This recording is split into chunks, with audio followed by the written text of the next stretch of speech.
AI. Artificial intelligence. Cortana from Halo, maybe. We know it by many names, and I know it by the thing that's been taking the world by storm. AI has been developing a lot faster than anyone's really been anticipating, and not a lot of people really know a lot about it. And I'm not going to sit here and say I know a lot about it. I am a psychology major in college, so I'm not anywhere near qualified to be an AI aficionado or professional around artificial intelligence, but I do find the topic really interesting. And I've been learning a little bit about it recently with I've even posted some videos about it with the AI art covers, the voice actors that have been happening recently, as well as the AI commercials. 2 uploads that I have done recently that really got me into the AI world. But what has recently gotten me back into this, and I thought was worthy of a video, is a person who is utilizing AI not for voice acting, not for cheating on exam, maybe. I would never do that. That would be bad. Teachers, don't watch my video. And, or like I don't know, like a silly commercial for YouTube, Walter White owning a bread store. No, I have been seeing a YouTuber utilize AI to create videos. And this isn't like a silly video. This is Kwebbelkop. Kwebbelkop is a content creator that's been on the YouTube grounds for a long time now. Years and years and years. And he is around 15 million subscribers. You can actually see his channel right here. This guy. You might recognize this curly-haired goofball from every commentary channel's videos, because he was such cannon fodder back in the early 20-teens, all the way up to the early 2020s, really, until he started, like, to stop making content with his friends, and he started to slowly fall off the face of the internet. Also, before we get any farther into this, subscribe! I'm running out of bits. Just hit the button, please. There's a lot of deep lore. This is like the Five Nights at Freddy's of YouTube. If you dig into Kwebbelkop, there's a lot to learn about, and I honestly recommend checking out Sunny V2's cover of this because it is very, very in-depth. But that's not what I'm here to talk about, because since his channel's kind of gone downhill, going from around 90 million views a month to only around 8 million, and it's only been going down more from then, he's decided to turn to a new horizon.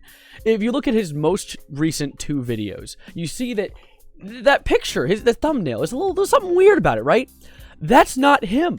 It is a VTuber avatar version of him, and if you go on the video, it is a video on his main channel that doesn't have it uses his voice, it uses his face, and it uses his style of video, but it does not have him in the video at all. Let me give you a taste of it real quick. Let's click on it. Today, in Minecraft, I am stuck on 1 block. Can we survive? Watch until the end to find out. Oh my god, guys, it says break the block below you, but I can't lie, I'm kind of scared because I'm not sure if we'll actually regenerate, but let's just do it and go! Okay, so you can tell that is not him. That is an AI-generated voice of his. And I've seen AI-generated voices of celebrities in the past. I've actually had an AI-generated voice of myself generated by one of my viewers, which I think is so funny. I can't find the clip, but it was so silly. But this just feels so strange to me. And as you can see by my taskbar up here, this story does not stay on YouTube. It goes over to Twitter, where if you look at his main account, he has been kind of... I mean, first of all, his profile picture is also the VTuber version of him, which is very funny. But he has been doing a lot of quote retweeting of people who have just been kind of like refuting and critiquing his new AI style of content. And he has been very, very blindly, like, loyal to this. And I want to go through some of the tweets he's talked about today in this video, refute them, and then kind of talk about what my thoughts are on this entire AI content creation thing. One of the main things, and this is going to be like a big chunk of talking for a second because this tweet is so long, is this one right here. I'm not going to go through all of it in detail. The first 2 paragraphs are talking about how it's just going to change storytelling, and this one really sums it up. Storytelling is evolving. In the future, we won't be telling stories on a per video basis, but rather on a whole life basis. Kwebbel, do you mean the existence of biographies? You do realize that people still tell stories other than YouTube videos. There is other ways to display your media. It's very strange first argument. But anyways, Kwebbelkop AI will run forever, and 1 week after its birth, it has already made a name for itself and a story for itself. You can't tell me that it's not a new way of storytelling. I'm going to refute that too real quick. Yeah, it's getting news because it's new and weird. People are going to talk about it. Once there's 40 videos out, it's just going to be considered slop. We're not going to look at it like the most amazing thing in the world. Like, does he not realize that? I mean, even I, with my daily content, feel like I make sort of slop-style content, but I do it because I really enjoy just talking to a camera. This isn't even him doing it out of enjoyment anymore. He's just doing it as a way to make money. It's a money machine. That's all it is. Money machine, 100 gex. But next, the whole soulless argument is also hilarious. Based on our research, the only time people will call it soulless is when they know/think/assume the content's made by an AI. They don't know then it actually performs better than average human in creativity tests. That is a statistic, I guess, methinkies. Where did you get this statistic? When is AI outperforming humans in creativity? Yeah, it can think faster, can do puzzles maybe faster. Creativity, though? The human brain is just a unique thing. I mean, sure, maybe it can be creative, but with a YouTube video pumping out 4 a week, it's a strange argument. Also, how is soulless referring to creativity? But AI influencers also provide influencers with a healthy work-life balance, and then it also talks about how people shouldn't call his team lazy because they do 40-hour weeks of work, 40-hour work weeks to develop this AI. So it's like, sure, you are giving people jobs. That is a benefit. That's a good thing. But you're taking the most fun part of content creation out of the content creation. The thing that I enjoy the most about making these videos is sitting down and talking. It isn't the, managing the audience or managing the money or thinking about the video ideas. It's sitting down and talking. This is the enjoyable part of making videos. So it's very strange that it's the one thing he replaced. If anything, I would use ChatGPT to give me video ideas.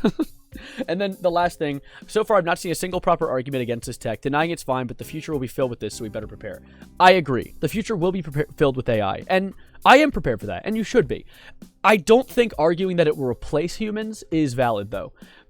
Humans and the human aspect of a content creator is really the most important part.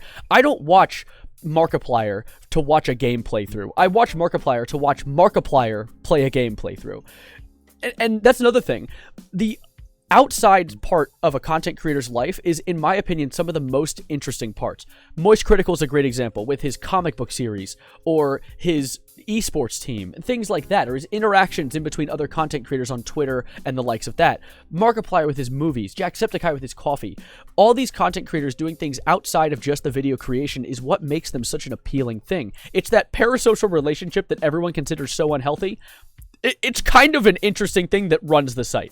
Because at the end of the day, there's always that little bit of parasocialness that comes with creating this style of content and drawing people in to want to watch more. Another thing that Kwebbelkop was pushing for, and I actually agree with this to an extent, is putting disclaimers on videos, maybe even like a label that says this video is purely AI. It's not human at all. But then he says this stupid thing. It says, based on current growth and development, these disclaimers will backfire at one point. Once AI content becomes way better than human content, it will be considered a label of approval. Not really, my mans. No. Like, that just becomes a label of it's AI. Because I don't think that I'm going to want to ever watch an AI YouTuber. And to be honest, there might be people out there who do. And if you do, good for you. That's more power to you because you're going to have a lot more videos to watch. But I feel like that's not going to just draw people in. There are going to be some 12-year-olds who will watch this because it's Kwebbelkop. But I feel like the average consumer, which is slowly becoming a very broad age range. It used to be a lot of younger people online and a lot of maybe older but not old online, and so of course they might consume this AI content, but it's becoming everyone online. You gotta understand that this AI stuff is not gonna make some like 25-year-old person want to watch, and I know there are 25-year-old people who watch my content because I'm 21, so I can relate to you. Here, shake my hand. Nice to meet you. And then the whole lack of empathy, and he's like, people are talking about the one-size virtual relationship here. Anything virtual can be manufactured relatively easily compared real-world relationships. He has to be an AI. There's no way he's actually conscious. Anyway, example, I love watching movies even though I know it's all fake. No, because that's... Okay, listen, the movies are stories that you watch. I'm watching my stories!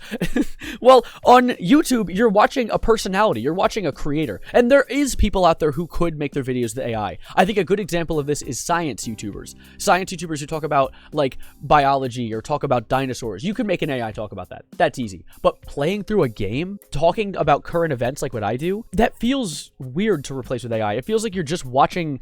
You could go to ChatGPT at that point, or just read a news article. Use a text to speech and read a news article at that point. It's the same thing. There's a lot more that he said, but a lot of it's kind of gibberish. It's like trying to watch XQC try and tell you anything at all. But that's really it for now. I kind of got over the main points, and I want to hear your input on this as well. I know there's going to be some people who think AI might be a cool thing, and I don't think you're wrong. AI is a genuinely very interesting concept, and it can be utilized for a lot of cool things. But the fact that AI is being used for poetry and art and humans are being used for manual labor, I feel like it should be the other way around. We exist to be creative. We are creative beings by nature. We're social creatures.